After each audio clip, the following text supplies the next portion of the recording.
You're listening to Midlife Side Quest, the Over the Hill Gaming Podcast. Here's your host, John Wall. It's August 8th, 2024, and welcome to another episode of Midlife Side Quest, the Over the Hill video game podcast. My name is John Wall, and every Thursday morning I bring you the latest video game impressions, industry news, and tales of a Gen X geek delivered to you in just 15 minutes.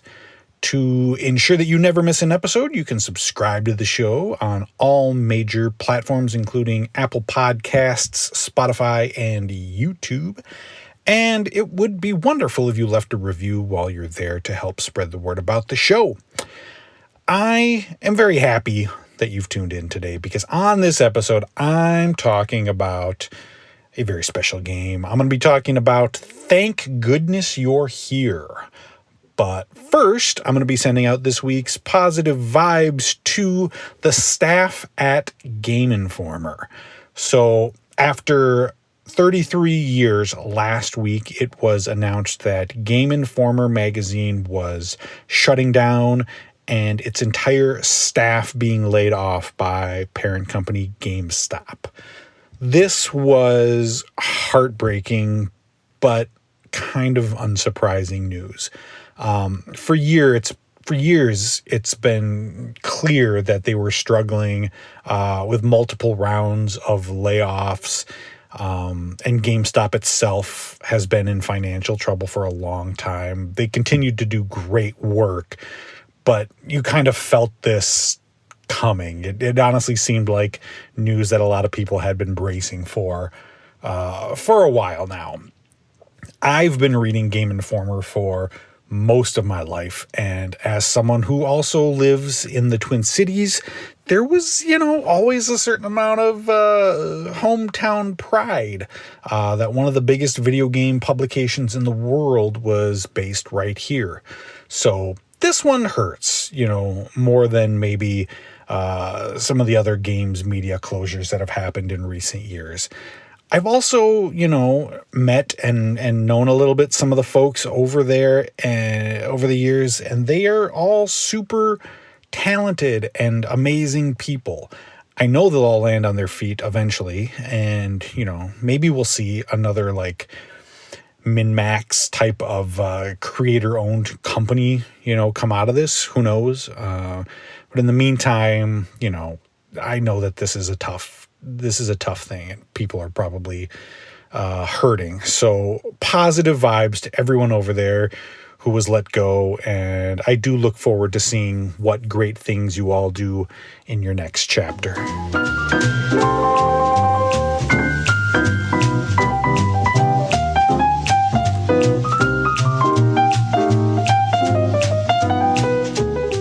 I've been playing video games for 40 years. I've seen nearly the entire history of the industry play out before me. In that time, I've seen and played all kinds of games: action, horror, romance, historical dramas, and even a few comedies. In all those years, though, I don't know if I've ever played anything quite like Thank Goodness You're Here. This is a comedic adventure game from Yorkshire, England-based developer Coal Supper.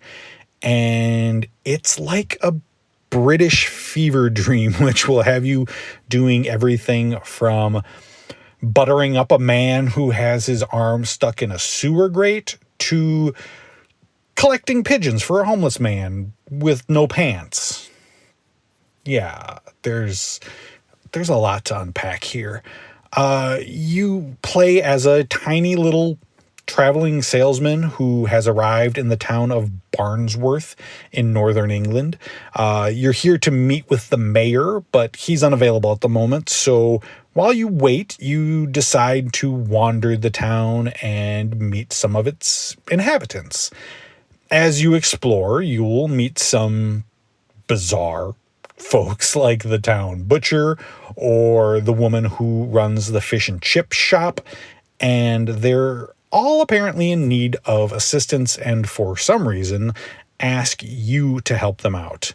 And the tasks that they need help with fall somewhere in between weird and just flat out bonkers. More on those in a second, though. Let's talk first about the audio and visuals of the game, because I think those are probably the highlights of the game for me. The game features a fun, hand-drawn art style that makes it feel like a playable animated series that you might find like on Adult Swim late at night. The world is bright and colorful and ridiculously silly, full of fun little details around the world that will change as you progress and as you revisit areas. So it's a good idea to pay close attention and explore very thoroughly so that you don't miss any of the gags. And then there's the cast of voice actors who all do a fantastic job delivering some truly bonkers lines of dialogue. It's led by Matt Berry, who plays the gardener in town, and he's probably best known as Laszlo from the series What We Do in the Shadows. But everybody does a great job of bringing this bizarre little town to life. As you walk around town, you'll overhear all sorts of chatter and conversations from folks, and it's all weird, and most of it is pretty dang funny. Plus, it's spoken in what I can only assume is a pretty authentic local dialect. And quite a bit of the time, I had to actually read the subtitles to understand what the heck they were saying. The actual playing of the game is pretty simple and straightforward, presented in little sketch comedy like segments. You can, run around the town, jump, and slap. And that's pretty much it as far as the controls go. You slap to interact with things. You want to open that door? Slap it. Do you want to talk to that construction worker? Slap him. The game really doesn't ask very much of you as far as like skill or needing, great timing. Even most of the mini game segments, whether you're mowing the lawn or uncomfortably milking a cow, they come down to just pretty much jamming on the A button or moving the stick back and forth. If you're looking for compelling and rewarding gameplay, this isn't it. But if you want an absurd, interactive British comedy sketch show, you're in luck. It's difficult to talk too much about the specifics of the game and what I thought made it so entertaining and so humorous, because so much of the entertainment I got from it was, the surprise of coming across the goofy townsfolk and the nonsensical situations that they find themselves in. Would I like to tell you all about the well-spoken worm or the sausage fence? Yes, I would. But I think it's probably better for you to find out about those things yourself as you play the game. I should also mention that I played this on the Switch, and the frame rate did get hung up a few times. Nothing, terrible. Didn't wreck the game, but it was noticeable when it happened. It's also available on PC and PlayStation, so maybe those should be your first choices if you have that option. As I expect they probably run a little bit better. But, if you've just got a Switch, it'll be fine. I had a pretty good time with Thank Goodness You're Here. I think most of the jokes land and are pretty darn funny, even though sometimes the weirdometer goes a bit too high. I think your mileage will probably depend on your tolerance level for absurd comedy. Gameplay-wise, I think they could have done more interesting things with the minigame activities, and it is quite short at about 2 hours or so. But I also think that if it was much longer than that, it would overstay its welcome. Taking it for what it is, a short, bizarre, indie British comedy adventure, it wasn't a bad way to spend an afternoon. That dude really needs to put some pants on, though.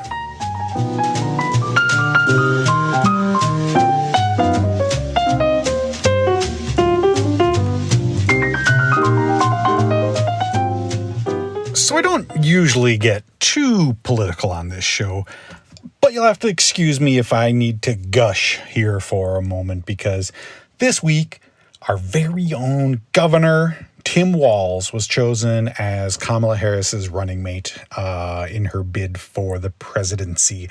And if you don't know, there's nothing that Minnesotans love more than bragging when our little state gets some attention.